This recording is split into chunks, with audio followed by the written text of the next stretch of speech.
Hello, it's Craig at Fludded again, and I just want to talk about something that's happening in the news, which is that John Cleese is said to be joining GBNEWS.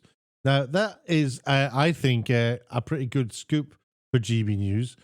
Before we get down and start talking about that, I'll just make my position, let you know my position on GBNEWS, which is when they first came about, I thought this is going to be interesting. This is going to be a level, unbiased approach to the news. And then Andrew Neil was taken off.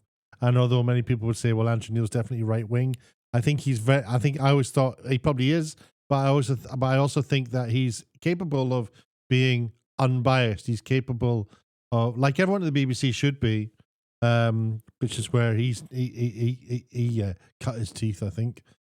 He's perfectly capable of being unbiased in his whatever he's presenting.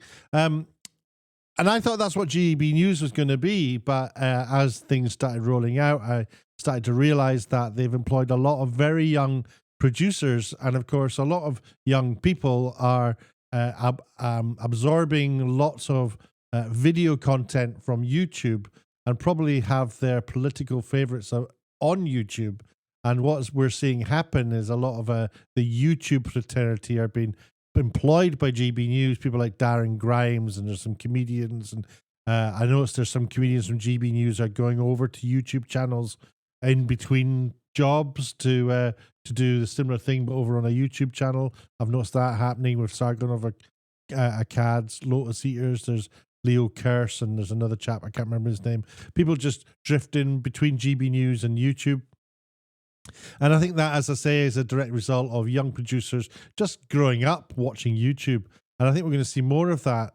So if you are somebody who's into politics or into presenting or doing anything like that, and you have a strong YouTube channel, then it's very possible that you'll find yourself, that'll be deemed your, your camera test, if you like. And you might find yourself on mainstream media a lot quicker. Although I think you'll probably make more money on YouTube than you'll ever make on mainstream television. But GBNEWS have brought on John Cleese, and although I do think they do definitely, I think, have a right-wing bias, to bring on John Cleese, as they are doing, is, I think, like a major scoop. Let's look at what he's actually going to be doing there. He says he's going to rail against cancel culture. This is Jim Watson, media editor on The Guardian. He says John Cleese has signed up to become a presenter on the right-wing television channel GBNEWS, while also complaining that cancel culture is keeping people such as himself off TV screens. Oh, the contradiction. The Monty Python star, who will present shows on GBNEWS from next year, said there's a massive amount of important information that gets censored, both in TV and in the press. In my new show, I'll be talking about a lot of it. You should be prepared to be shocked. Asked how his show with GBNEWS came about, Cleese told BBC Radio 4's Today programme, I was approached and I didn't know who they were, and then I met one or two of the GBNEWS people concerned and had dinner with them, and I liked them very much. And what they said was, people say it's the right-wing channel. It's a free speech channel. That's not true.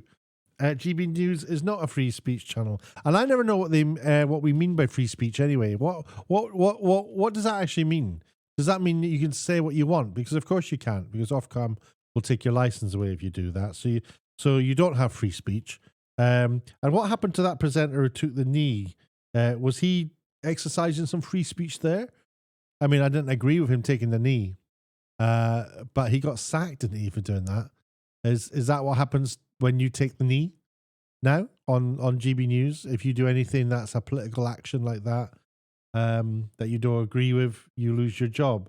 So I'm not entirely sure where this belief is, and this myth around what free speech is. You're not free to say what you want, because we live in a society where we stop ourselves saying what we want because we want to be civil. It's called being civil. So stop going on about free speech because you don't believe it. Nobody actually believes it. The 82-year-old said he would not be offered such a show by the BBC. The BBC have not come to me and said, would you like to have some 1 hour shows? And if they did, I'd say not in your Nelly, because I wouldn't get 5 minutes into the show before I had been cancelled or censored. Cleese said he would be working for the existing GB News presenter Andrew Doyle. Now that's what I thought might happen, because it needs something like Andrew Doyle to. What could you do with Cleese? You can't just have him there on his own ranting. He needs to bounce off somebody. So he'll be with the Andrew Doyle, who's brilliant, a great choice of presenter, fits beautifully into that format.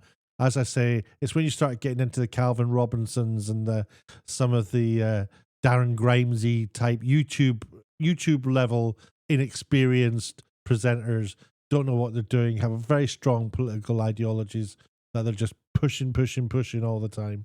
They don't have a passion for journalism. They have a passion for their politics and their ideology. But I don't think Andrew Doyle's like that. So Andrew Doyle used to write scripts for Jonathan Pye. Despite a rocky launch in 2021, the results in the departure of Andrew Neil, that's just going into the history now.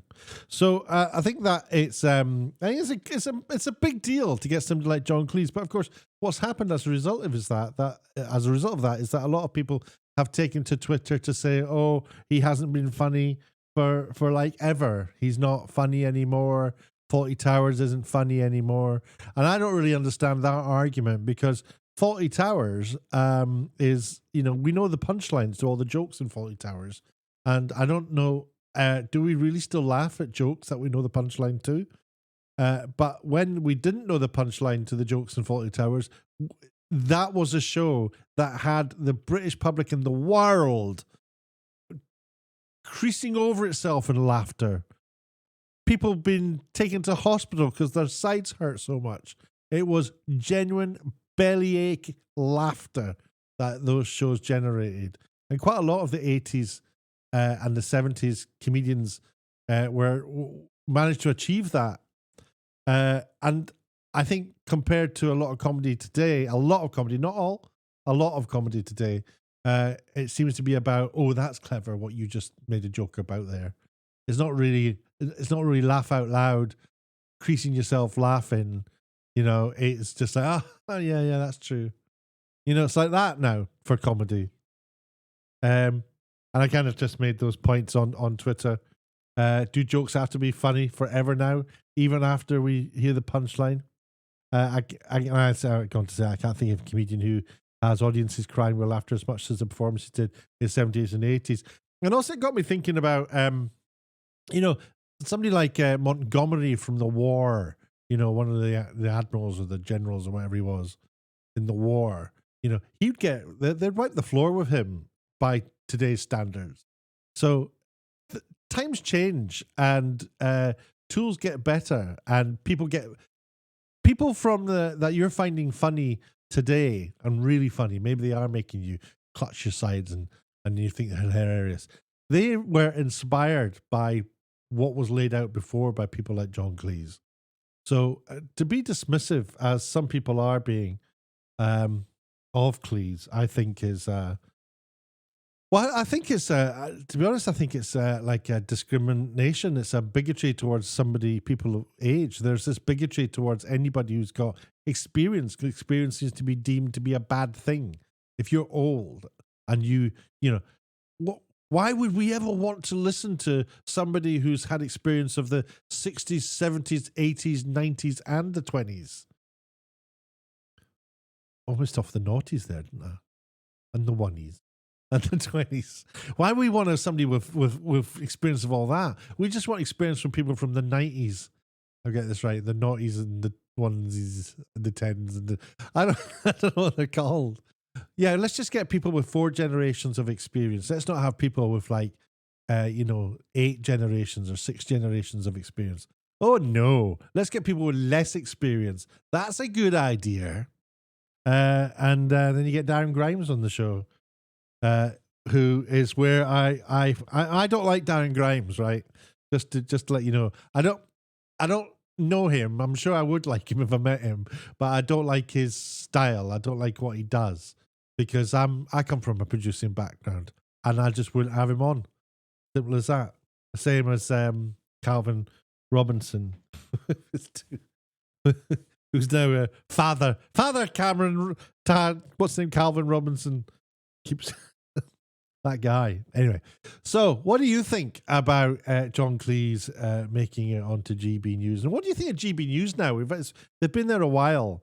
I used to watch it. I don't watch it anymore. In fact, I don't watch telly. I'm a YouTube guy. So I'm interested to know what you think. So let me know. What do you think about John Cleese getting the job? Hit the little subscribe if you want to hear any more little stories that I'm covering as we go along. I've got to do more of these. I've got to do more of them, and I'm trying to only do stories that are relating to media and television and films. So so let me know. Hit the what's it called? The bell, and then you'll get a notification when I upload one of these bad boys. And of course, do subscribe and like and leave a comment down below. Till next time, I'll catch you later. Take care of yourselves.